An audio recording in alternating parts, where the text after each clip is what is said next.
This channel supports Extra Life in its efforts to raise money for the Children's Miracle Network. For more information about how to donate and join in their efforts, go to the link displayed here. Extra Life. Play games, heal kids.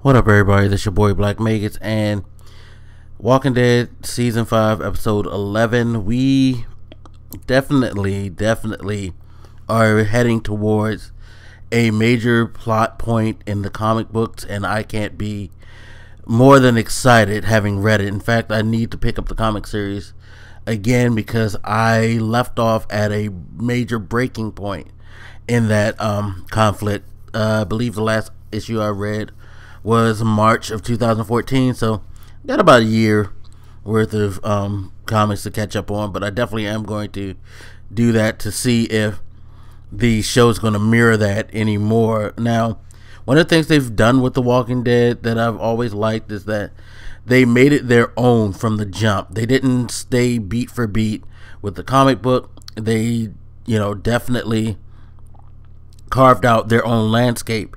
And another thing that I like is that even though they've made some major changes, it still fits within the whole world that was previously created in the comic book. So I think they do a really good job of that.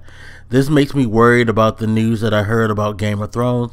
For those of you who watch Game of Thrones and haven't heard, there are going to be some people dying in the show now that haven't died in the books.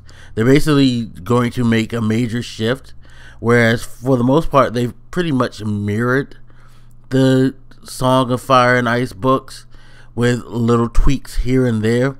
Now they're talking about doing a major, flip on the scene and just getting rid of characters, which I think is very bad because you've already established the world the way that you have.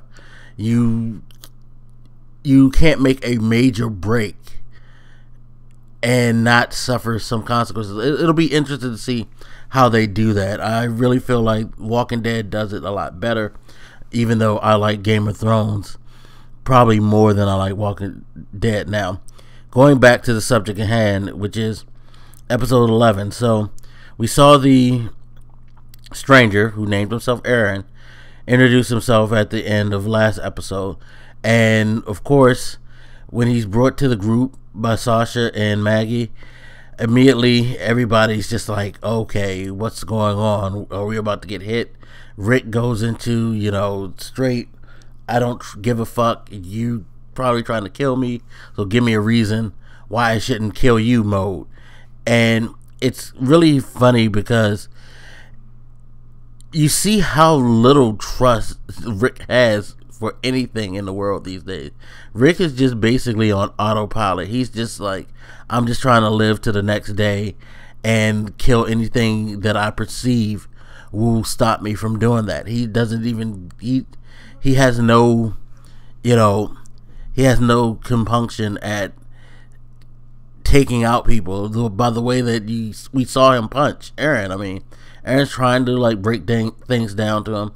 He showed him the pictures and all that.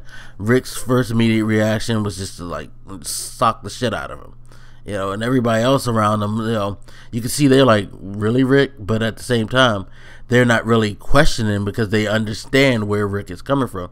So I really like that balance in the group where everybody seems to have just varying levels of hope, whereas Rick, as their leader, he just seems to have almost no hope of ever finding something solid to get behind in this crazy world.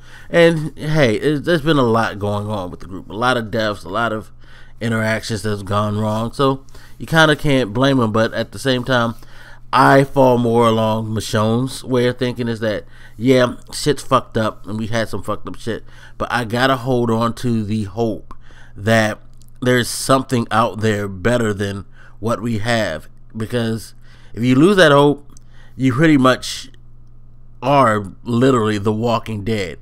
You're just waiting for your time to pass. You're not living, and I like the whole split they have with those who want to live and those who's just trying to stay alive. You know what I mean? So I thought that was really cool. I thought the interaction with Aaron was really well done because he did his thing. He was there to pitch them, try to bring them to the safe place, and he did everything that he could possible to, facilitate that. But Rick, of course, not trusting, needs to go a different route. He doesn't want to go directly to the camp. And the dude's like, hey, we've got everything ready for you. Come on, you just got to take a chance. But Rick's like, no. So they get into a bit of trouble because, of course, Rick, being so overcautious, doesn't heed dude's warning where he told him, hey, we have a clear path to our home. You can just get there as quickly as possible this way. It's not a good idea to go that other route. Guy ended up being true. They run into a herd of zombies, end up losing the car, almost losing their lives, but luckily they were able to survive and they were able to get to a safe spot. And just slight spoiler, I like that they had them at the water tower, because if I remember correctly, that water tower plays a significant role. No, it wasn't a water tower. Now that I think of it, it was a church. But I also do think that something goes down near a water tower. Something in my mind makes me think, if you read the comic books, let me know if I'm just tripping or if I have a connection to that water tower right there. But there was a really good, there was some really good interactions in this. I really did like, how they done the character Aaron, because he is in the comic books. So is his friend.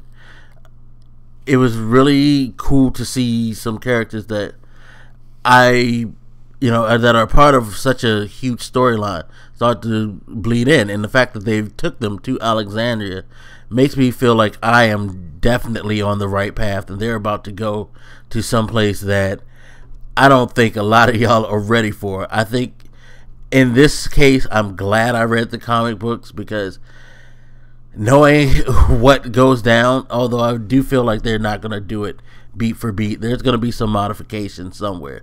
They can't do it beat for beat, even though it would be awesome if they did it beat for beat. But still, they've set in motion a sequence that is just going to be incredible, and I can't wait to see what they are going to do with it. Glad that they did take the group to Alexandria. Now we need to figure out this one thing. Where's Morgan, and where is he going to show back up? Because they showed him for that brief moment in the mid-season premiere, but you really haven't seen anything or heard anything of Morgan. And I feel like Morgan somehow is going to surface. I don't know if he's going to already be there or if he's going to show up later, but Morgan has to surface sometime soon. I'm curious to see if they're going to just take a couple of episodes and maybe follow Morgan's path. I would like to see that, to see where Morgan's been and how he eventually gets to the group, because I feel like he's destined to get to the group sometime this season. So I would like to see that journey, because I think he's going to throw an interesting element into things as well.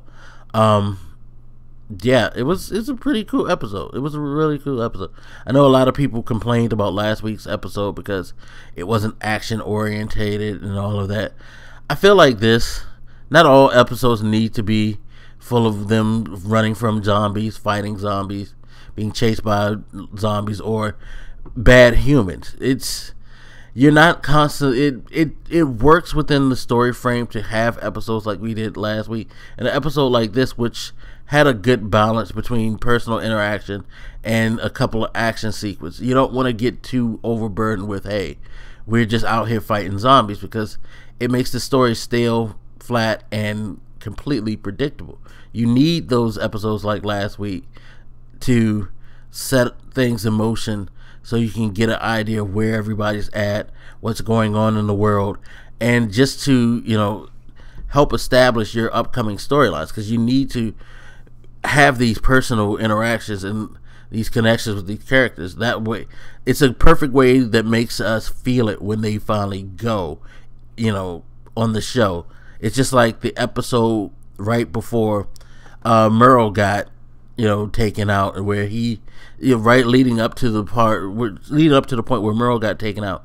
They gave you some interaction between him and his brother, between him and the group, and like gave you a little personal, insight on Merle, and then they, it swelled to that moment, and then that moment happened, and that was, the way it went. So it works. It definitely works. So don't complain when there's not a high level of action in the show, in a drama.